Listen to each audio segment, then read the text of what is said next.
नमस्कार बालमित्रांनो, सुप्रजाच्या कथामालेत तुमचं सगळ्यांचं मी माधुरी स्वागत करते। आज ना मी एक गोष्ट सांगणार आहे। गोष्ट माहिती कोणाची आहे? गोष्टीमध्ये एक छोटूसा कासव आहे आणि एक मुंगी आहे। एका तळ्याकाठी राहणाऱ्या छोट्या कासवाची आणि मुंगीची खूप मैत्री होती। ते दोघे खूप हळूहळू चालत, गप्पा मारत, फिरायला जात। असेच एक दिवस ते दूर पठारावर फिरायला जायला निघाले। दुरून कोणाची चाहूल लागली तरी कासव आपले पाय, डोके, शेपूट टाकसून घेई, दगडासारखे होई। मुंगी किती लहान सडपातळ, ती पण शरीर आकर्षण्याचा प्रयत्न करी। मुंगीला मात्र काही ते जमत नसे। असे बरेच वेळा झाले। शेवटी कासव खो खो हसू लागले। मुंगीला म्हणाले, मुंगे, तुला काही ते जमायचं नाही हा, तू आपली माझ्या या छपराखाली ये पाहू। मुंगी हसत हसत म्हणाली, मी करतेच आहे रे प्रयत्न, पण काय रे, कोणाची चाहूल लागली की तू तुझे शरीर आकसून घेऊन असं लपतोस काय? मी बघ, माझा जीव तो कितीसा, मी केवढीशी, पण मी नाही कोणाला भीत। माणूस असो किंवा कोणताही प्राणी, मी सरळ त्याच्या अंगावर चढते आणि चावते कडाडून। कासवाला मनात वाटले, छे, मी किती घाबरट आहे, आता भ्यायचं नाही, मुंगीसारखं वागायचं। त्यानं आपली मान, पाय, शेपूट बाहेर काढलं आणि भराभरा चालायला लागलं। मुंगी हसून म्हणाली, अरे मित्रा, जरा हळू चाल, लगेच किती भरभर चालायला लागलास। पण आता कासवाला हुशारी आली होती।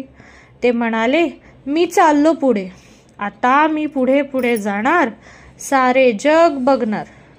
तू दमली असलीस तर झाडाखाली बैस। कासव पुढे निघालं।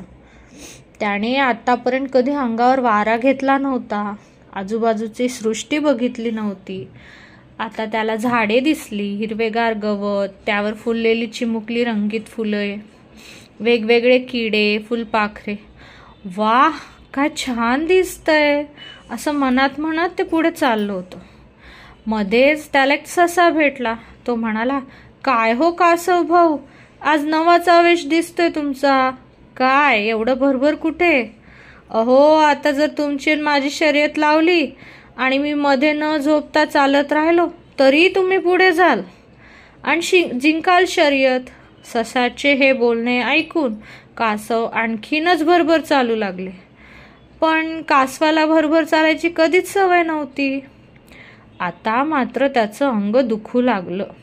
त्याला वाटलं, हे एवढं जाड कवच आहे ना पाठीवर, त्यामुळे जरा चाललं की ओझ्याने अंग दुखतं आपलं। कशाला दिलं निसर्गाने एवढं बेढप कवच? कसं दिसतं ते?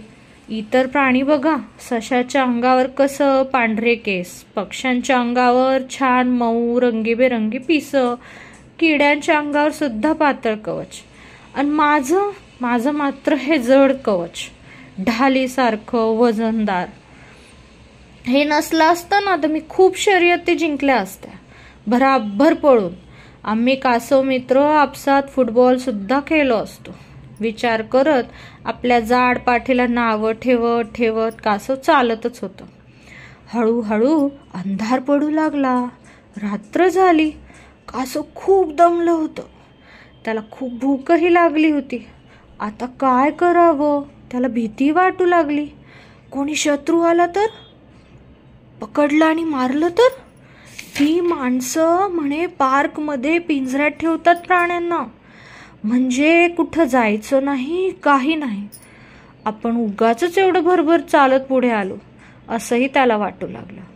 त्यापेक्षा जरा हळू चाललो असतो, मुंगीशी मस्त गप्पा मारल्या असत्या, गवत बिवत खात आलो असतो तर, उगाच फुशारकी मारली। पण एक बरं आहे, हे जाड कवच आहे, त्यात गुडूप झोपून जाता येतंय, म्हणजे कोणाची भीती सुद्धा नाही, थंडी वारा लागणार नाही, आपलं दगडासारखं होऊन जावं, जड न हलणारं। आणि मग कासवाने आपले पाय, मान, शेपूट सगळं आकसून घेतलं आणि ते झोपू गेलं। आपल्याला असं कवच असल्याचा आता मात्र त्याला आनंद वाटत होता।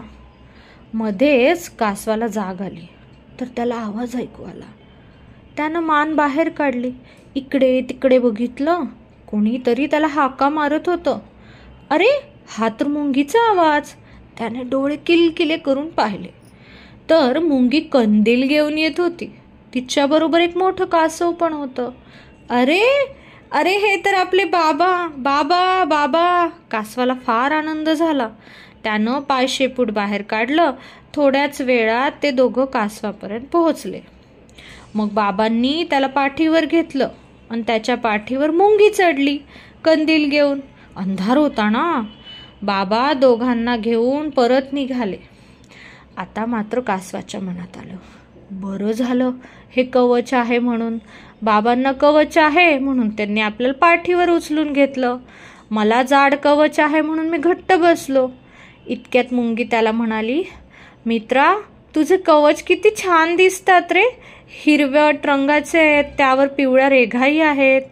आणि अरे, खरंच मी तुला चिडवायला नको होतं. हां, सॉरी, पण मी अगदी सहज बोलले रे. मला वाटलं नव्हतं तू इतकं मनावर घेशील. सॉरी हां. कासव म्हणाले, अगं नाही, आता मला खूप खूप आनंद वाटतो आहे आणि माझ्या कवचाचा किती उपयोग आहे हे सुद्धा आता मला कळलंय. आणि ते किती छान दिसतंय असं म्हणतेस ना तू, मग तर ते मला फारच आवडायला लागलंय. एव्हा ना बाबा तळ्यापर्यंत पोहोचले. पाठीवरून हळूहळू खाली उतरत कासव पाण्यात शिरले आणि पाण्यातले शेवाळे खाण्यात दंग झाले. ही गोष्ट लिहिली होती सौ सुषमा इनामदार यांनी. ही गोष्ट कशी वाटली नक्की सांगा हा मला. बाय.